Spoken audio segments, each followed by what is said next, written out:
আলামিন তাকে দিয়েছিলেন পরীক্ষা করার জন্যে। রব্বুল আলামিন এই কষ্ট দেওয়ার পরে, এই পরীক্ষা নেওয়ার পরে যখন নবীজি পরীক্ষায় উত্তীর্ণ হতে লাগলেন, আল্লাহ রব্বুল আলামিন তখন আল্লাহর নবীকে বললেন, নবী আপনি যে পরীক্ষায় উত্তীর্ণ হলেন, আমি আপনাকে খালি হাতে ফেরত দিব না, আপনাকে একটা পুরস্কার, কথা বলেন না, আপনাকে একটা পুরস্কার, আপনাকে এমন একটি পুরস্কার দিব যেই পুরস্কার আপনি খুশি হয়ে যাবেন। নবীজি বললেন, আমাকে কি এমন পুরস্কারে পুরস্কৃত করবেন, আমাকে দিন, আমি তো উতালা হয়ে যাচ্ছে আপনার পুরস্কার নেওয়ার জন্য, পাগল পাড়া হয়ে যাচ্ছে। রব্বুল আলামিন বললেন, নবী ইন্না আ'তাইনাকাল কাউসার, পারেন তো আপনারা, পড়েন, ইন্না আ'তাইনাকাল কাউসার ফাসাল্লি লিরাব্বিকা ওয়ানহার ইন্না শানিআকা হুয়াল আবতার। আল্লাহ রাব্বুল আলামিন তার হাবিবকে ডেকে বলছেন, হাবিব আমি আপনাকে হাউজে কাউসার দান করলাম। হাউজে কাউসার যখন রব্বুল আলামিন এই আয়াতটি অবতীর্ণ করলেন, সাহাবীদের কাছে যখন এই আয়াত কারিমা তেলাওয়াত করে নবীজি শোনালেন, হাউজে কাউসার আমাকে দেওয়া হয়েছে। সাহাবীরা বলছেন, ইয়া রাসূলুল্লাহ হাউজে কাউসার বুঝলাম না জিনিসটা কি, এটা কি করে, এটাকে খায় না মাথায় দেয় নাকি পরে কি করে? নবীজি আমার বললেন, ও আমার সাহাবীরা তোমরা বুঝতে পারো নাই হাউজে কাউসারটি কি, হাউজে কাউসারের বিবরণ, তাহলে তোমরা এখন শোনো। নবী আমার তার পবিত্র জবানে বলছেন, হাউজে কাউসার হলো আবিয়াদু, এই হাউজে কাউসারের পানি আবিয়াদু মিনাস সালজ, বরফের থেকেও ঠান্ডা। কিসের থেকে ঠান্ডা? বরফের থেকেও ঠান্ডা। বলবেন হুজুর বরফের থেকেও যদি ঠান্ডা হয়, এই বরফের থেকেও ঠান্ডা পানি কি আবার খাওয়া যায় নাকি? খাওয়া যায় কি না? এই যে রমজান আসতেছে, কি আসতেছে? রমজান মাস। বলবেন এখন আর চলবে না, ওই ফ্রিজের পানি আর চলবে না, কারণ এখন তো রমজান হবে প্রায় শীতের মধ্যে, ঠিক কি না? আস্তে আস্তে যত দিন এগোতে থাকবে, রমজান মাস, পুষ মাস, মাঘ মাস, এই মাসের দিকে চলে আসতেছে, এখন তো আর ওই কষ্টটা অনুভূত হবে না। কিন্তু যখন চৈত্র মাস, আষাঢ় মাস, ওই মাসের দিকে যখন রমজান হয়েছে, রোজা হয়েছে, তখন বুঝতে পেরেছে মানুষ যে রোজা কাকে বলে, ঠিক কিনা ভাইরা? তখন কি করেছি, সকাল হলে পরে দুপুরের আগেই এক বোতল পানি ফ্রিজের মধ্যে আগে ঢুকায়, এক জগ পানি, এক বোতল পানি, এইটাকে এত ঠান্ডা করে একেবারে এটা জমাট বেঁধে যখন বরফের মতো হয়, এই বরফ আবার সাধারণ পানিতে গুলিয়ে আমরা শরবত খাই, এক গ্লাস খেলে পরে কলিজা ঠান্ডা, ঠিক কিনা? এখন রোজার বেলায় কিন্তু ওই এক গ্লাস খেলে আর কলিজা ঠান্ডা হবে না, কারণ এখন তো সেই কষ্ট নাই, সেই শীত না, সেই গরমটা নাই। সেই গরম না থাকার কারণে ইফতারি করেও মজা হবে না। আমার ভাইরাম, হাসরের ময়দানটা এত উত্তপ্ত ময়দান হবে, পায়ের নিচের মাটি পুড়ে তামার মতো হয়ে যাবে, তামার জমিন হয়ে যাবে। মানুষের গুনাহ অনুযায়ী তাদের কারো আধা হাত, এক হাত, দু হাত, 5 হাত উপরে সূর্যটা তাপ দিতে থাকবে, মাথার মগজগুলি পচে গলে নাক কান বেয়ে বেয়ে পড়তে থাকবে, গুনাহগারের নাভিস্থল পর্যন্ত পূজার রক্তে হাবুডুবু খেতে থাকবে। মানুষেরা তাদের জিহ্বা দিয়ে নিজের মস্তিষ্ক নষ্ট হওয়া গলিত মস্তিষ্ককে মানুষেরা তখন জিহ্বা দিয়ে কুকুরের মতো চেটে চেটে খেতে থাকবে। গরু যেমন, কুকুর যেমন তাদের নাকের বিষ্ঠা, নাকের শ্লেষ্মা যেমন জিহ্বা দিয়ে চেটে চেটে খায়, কালকে আমাদের ময়দানে, হাসরের ময়দানে গুনাহগার বান্দারা তাদের মস্তিষ্ক পচে গলে পুজ হয়ে পড়তে থাকবে, সেগুলি তারা চেটে চেটে খেতে থাকবে। এমন উত্তপ্ত ময়দান, ভয়াবহ অবস্থা সেদিন হবে। এক গ্লাস ঠান্ডা পানির জন্য সমগ্র হাসরবাসী উতালা হয়ে যাবে। সমগ্র হাসরবাসী তখন পানি পানি বলে চিৎকার করবে, কিন্তু পানি কোথাও পানি পাবে না।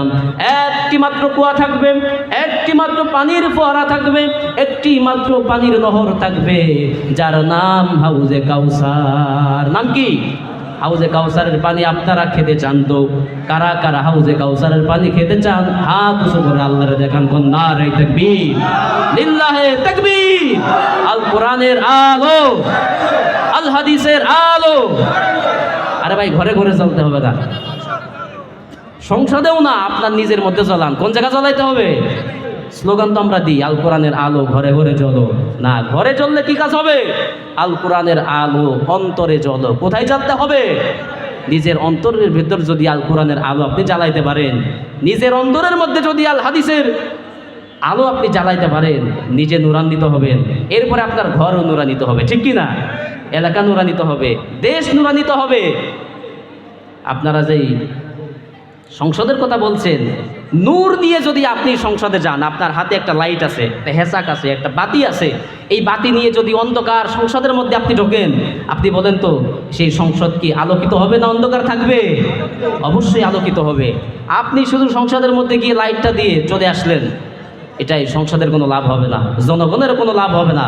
নিজের মধ্যে আগে আলো ফিট করেন, মিয়া কোরআনের আলো আগে নিজের মধ্যে জ্বালান, হাদিসের আলো আগে নিজের মধ্যে জ্বালান, এরপরে আপনি সংসদে যান কেন, আপনি সিদরাতুল মুনতাহায় যান, সব কিছু ঠিক হয়ে যাবে। সংশোধন না গেলেও ঠিক হবে, আগে নিজে সংশোধন হন, এরপরে সব জায়গায় আমরা করতে তো রাজি। কারণ আল্লাহর দ্বীনকে আল্লাহর জমিনে প্রতিষ্ঠিত করার জন্য ঘোষণাকার আল্লাহ রাব্বুল আলামিন ঘোষণা করেছেন। খালি সংসদ কেন, আন্তর্জাতিক মহল পর্যন্ত আমরা কোরআনের আলো জ্বালাইতে চাই। কারণ নারে তাকবীর। আমার ভাইরাম, হাসরের ময়দানে মানুষের গুনাহ অনুযায়ী তাদের এরকম শাস্তি হতে থাকবে। এক গ্লাস ঠান্ডা পানির জন্য সমগ্র হাসরের ময়দানটি চিৎকার চেঁচামেচি শুরু হয়ে যাবে, কোথাও পানি নাই, কোথাও পানি নাই। আল্লাহ রাব্বুল আলামিন বললেন, নবী আমি আপনাকে হাউজে কাউসারের পানি দান করলাম, হাউজে কাউসার দান করলাম। নবী বলছেন আবিয়াদু মিনাল সালজ, যেই হাউজে কাউসারের পানি বরফের থেকেও ঠান্ডা। আতিয়াবু মিনাল মিস্ক, মিস্ক আম্বার থেকেও এই পানিটা সুগন্ধি। এই পানির সেন্ট এত সুন্দর, মিস্ক আম্বার, আমরা আতর ব্যবহার করি না, মিস্ক আম্বার নাম শোনেন নাই? মিস্ক আম্বারের থেকেও এই পানিটি বেশি সুগন্ধযুক্ত। আবরাদু মিনাল লাবান, আবিয়াদু মিনাল লাবান, দুধের থেকেও সাদা হবে। দুধ যেমন সাদা, পানির তো কোনো রং নাই, পানি যেই পাত্রে রাখবেন সেই পাত্রের রং ধারণ করবে। পানির নিজস্ব কোনো রং নাই, দুধের নিজস্ব একটি রং আছে, সেই রংটি হলো সাদা। কি সাদা? নবীজি বলেন আবিয়াদু মিনাল লাবান, দুধের থেকেও সাদা হবে হাউজে কাউসারের পানি। এরপরে এই পানি মান শারিবা মিনহা শারবাতান লাম ইয়াদমা আবাদান, নবী আমার তার পবিত্র জবান মোবারক বলেন, যদি কোনো উম্মত, যদি কোনো ব্যক্তি এক ঢোক হাউজে কাউসারের পানি পান করে, জান্নাতে যাওয়ার আগ পর্যন্ত আর কখনোই পিপাসার্ত হবে না। সুবহানাল্লাহ। হাউজে কাউসার, এই হাউজে কাউসারের মালিক কে? আল্লাহ রাব্বুল আলামিন তার নবীকে দান করেছেন। ইন্না আতাইনা, আতাইনা, আমি আপনাকে দান করেছি কাল কাউসার, হাউজে কাউসার। আমার ভাইরা, তাহলে বিশ্বনবীর মর্যাদা আল্লাহ রাব্বুল আলামিন শুধু দুনিয়াতে বৃদ্ধি করেন নাই, দুনিয়ায় যেভাবে নবীর মর্যাদা দিয়েছেন ঠিক একই রকম আখেরাতেও তার জন্য মর্যাদার চেয়ার আল্লাহ রাব্বুল আলামিন সিস্টেম করে রেখে দিয়েছেন, ঠিক কি না? আমার ভাইরা, আল্লাহ রাব্বুল আলামিন তার হাবিবকে বলেন হাদিসে কুদসি, হাদিসে কুদসির মধ্যে রব্বুল আলামিন বলছেন, হাবিব হাইসুমা যুকিরতু যুকিরতা মাই, নবী গো আমি আল্লাহর নাম যেখানেই উচ্চারিত হবে সেখানেই আপনার নাম নেওয়া হবে। সেখানে কি নেওয়া হবে? সেখানে আপনার নাম নেওয়া হবে। হাইসুমা যুকিরতু, আমাকে যেখানেই স্মরণ করা হবে সেখানে নবী আপনাকেও স্মরণ করা হবে। তাহলে আল্লাহর সঙ্গে যাকে স্মরণ করা হয় তার মর্যাদা কম নাকি বেশি? আল্লাহর সঙ্গে যাকে স্মরণ করা হয় তার মর্যাদা কম হয় নাকি বেশি হয়? বেশি হয়। আল্লাহ রাব্বুল আলামিন বলেন, কালিমা তোমরা পড়ো মুসলমান, কালিমার মধ্যে কার নাম?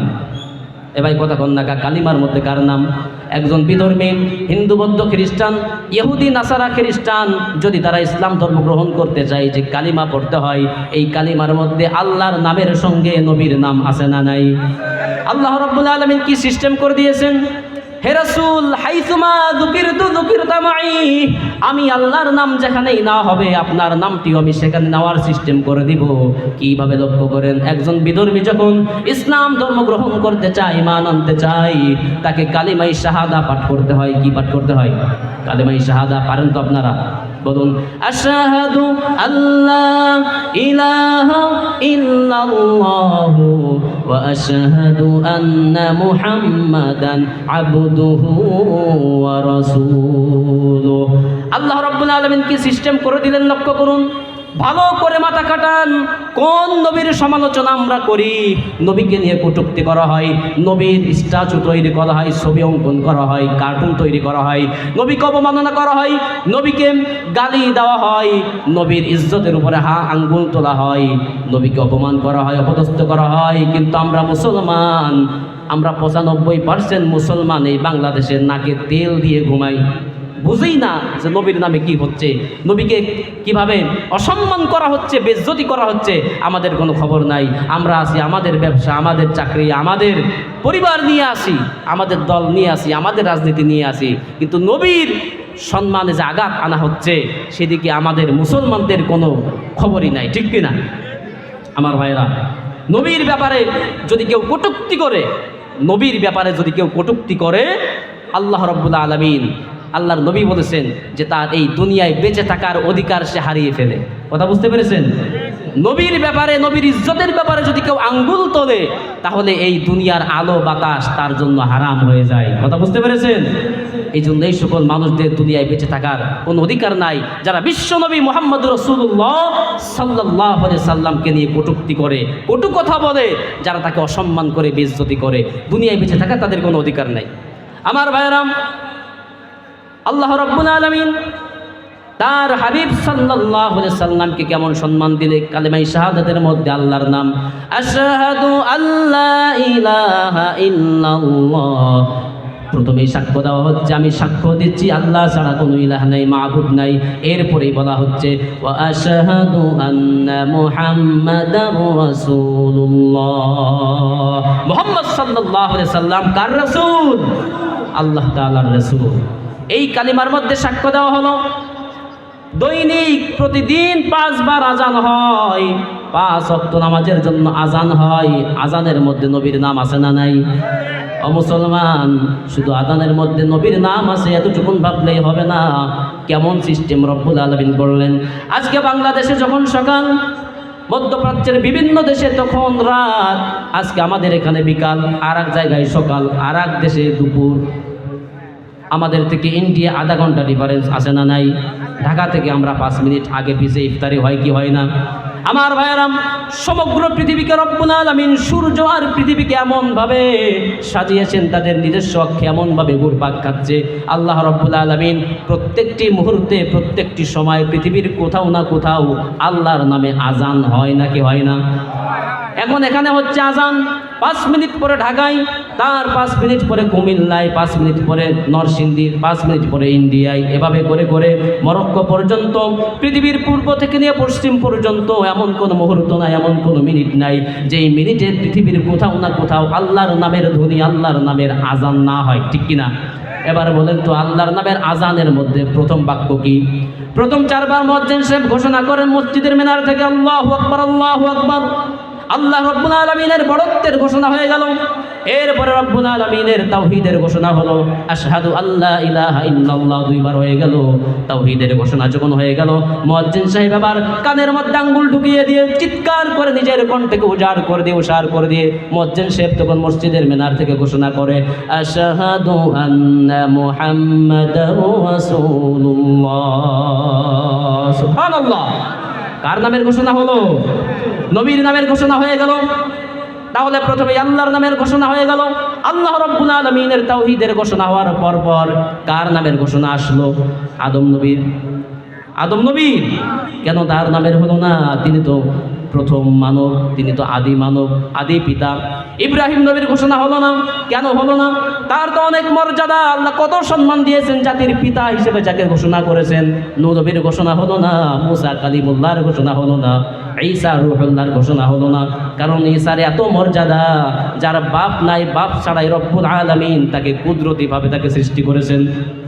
আদম নবীকে মা ছাড়া, মাতা পিতা ছাড়াই রব্বুল আলামিন নিজের কুদরতি হাতে তৈরি করলেন। ঈসা রূহুল্লাহকে পিতা ছাড়া শুধু মায়ের মধ্য দিয়ে কুদরতিভাবে তৈরি করলেন।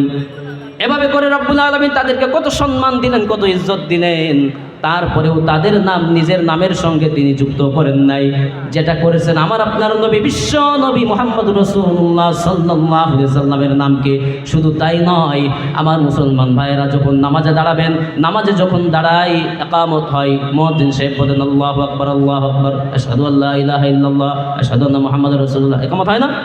ইকামতের মধ্যে নবীর নাম আছে না নাই? আজানের মধ্যে নবীর নাম, ইকামতের মধ্যে নবীর নাম।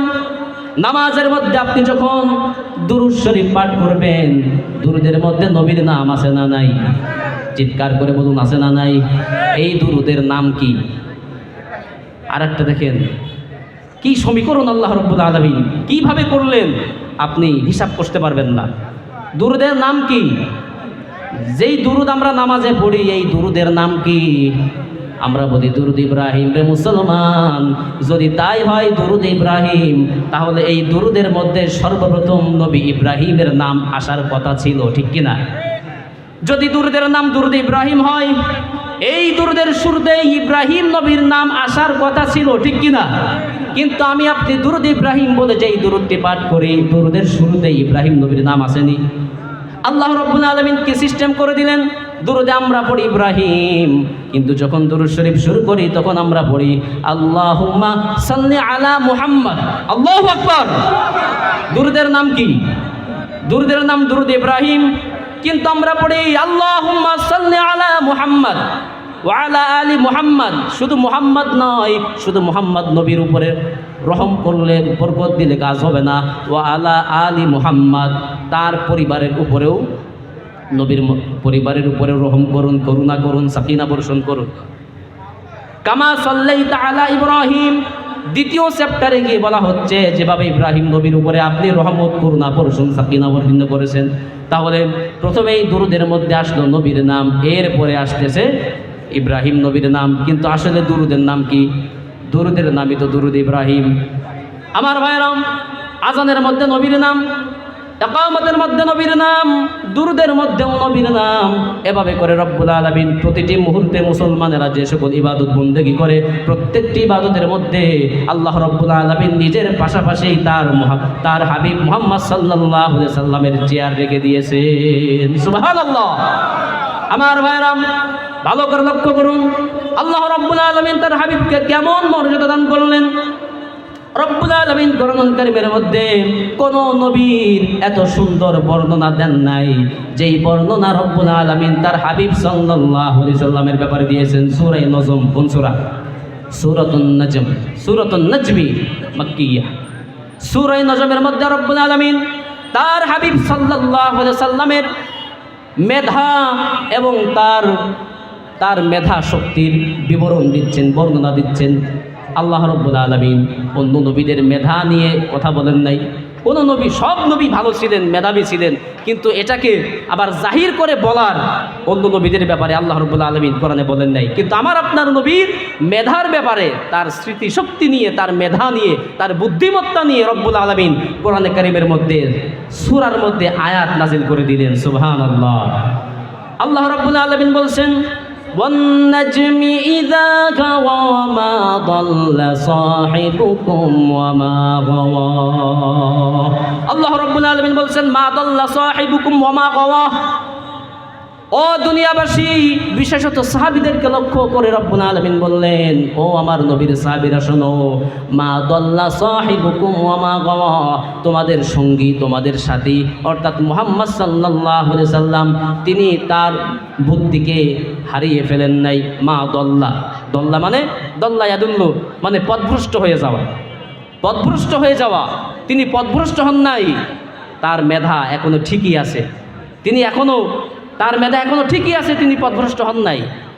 তার বুদ্ধিমত্তার পরিচয় আল্লাহ রাব্বুল আলামিন কোরআনে কারীমের মধ্যে দিয়েছেন। এরপরে রাব্বুল আলামিন তার হাবিব সাল্লাল্লাহু আলাইহি সাল্লামের দৃষ্টিশক্তির বিবরণ রব্বুল আলামিন কোরআনে কারীমের মধ্যে বলছেন মা যাগাল বাসারু ওয়া মা তাগা। মা যাগাল বাসারু ওয়া মা তাগা, আমার নবীর দৃষ্টি ভ্রম হয় নাই।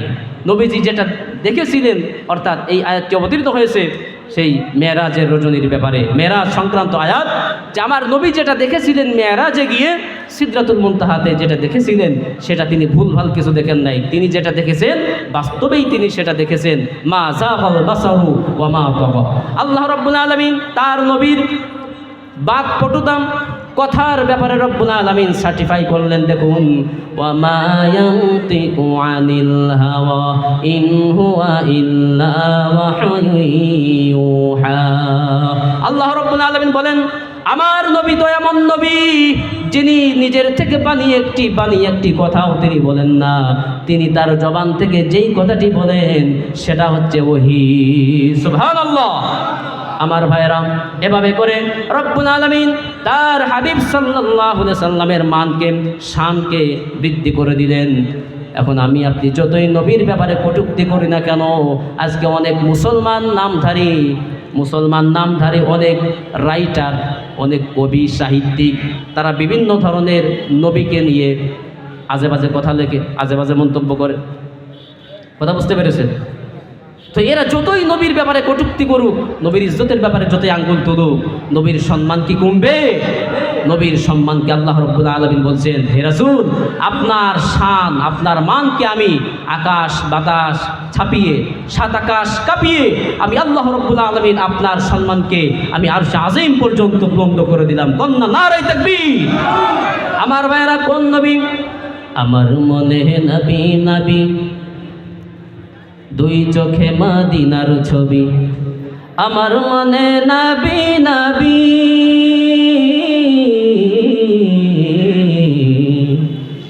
আমার মনে নবী নবী, দুই চোখে মদিনার ছবি। নবীর জন্য দিতে পারি, নবীর জন্য দিতে পারি জীবনের সকল, আমি মদিনার পাগল, আমি নবীজির পাগল। বলেন না, আমি নবীজির পাগল, আমি মদিনার পাগল। আল্লাহুম্মা আমিন। আল্লাহর নবীর জন্য পাগল হওয়া, এটা কি ভণ্ডামো বললেন? ভণ্ডামো মনে করলেন? নবীর জন্য পাগল হওয়া মানে এই না যে চুল দাড়ি সব কিছু নকটক ছেড়ে দিয়ে গাঁজা টেনে বেড়াতে হবে, এমন লম্বা লম্বা আপনার মুছ রাখতে হবে যার দাঁতে খুঁজে পাওয়া যায় না, ঠোঁটি খুঁজে পাওয়া যায় না। তো এইরকম পাগল না। নবীর পাগল যেমন ছিলেন হযরত আবু বকর সিদ্দিক, যেমন ছিলেন হযরত ওমর রাদিয়াল্লাহু তাআলা, যেমন ছিলেন সাহাবায়ে কেরাম রিদওয়ানুল্লাহি তাআলা আলাইহিম আজমাইন। তো পাগলের একটা লিমিট থাকা দরকার।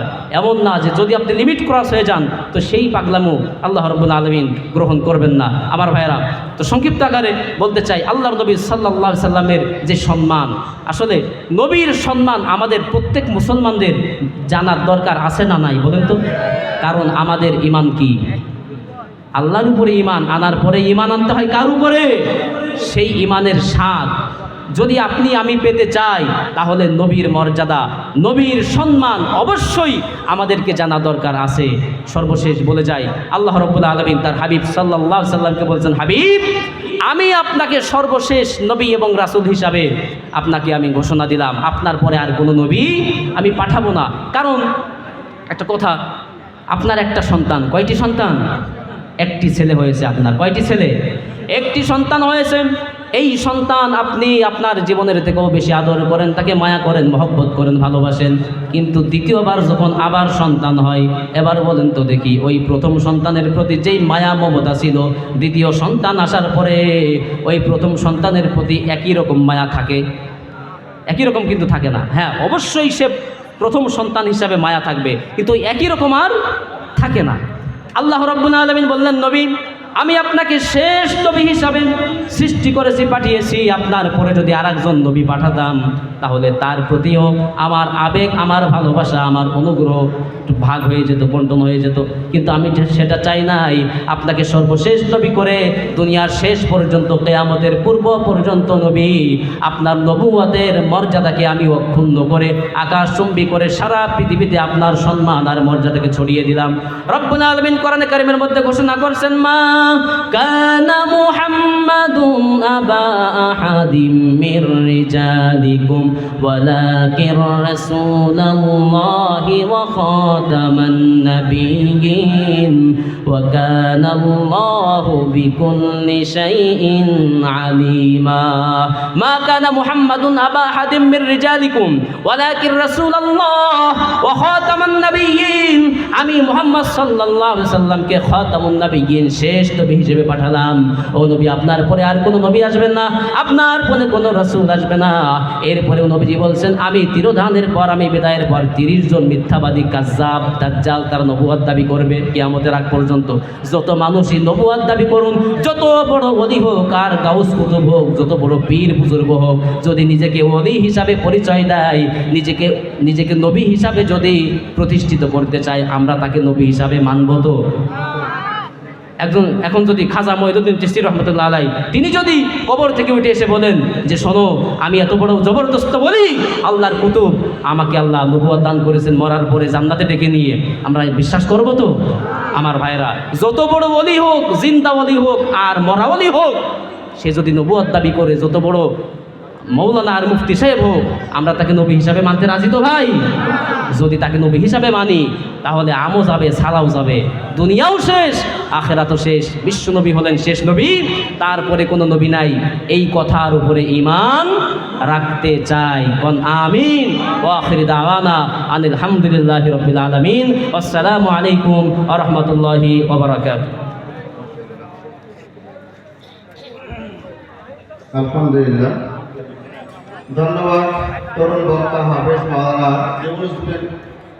আব্দুল আজিজ সাহেবকে তার গুরুত্বপূর্ণ আলোচনা পেশ করার জন্য।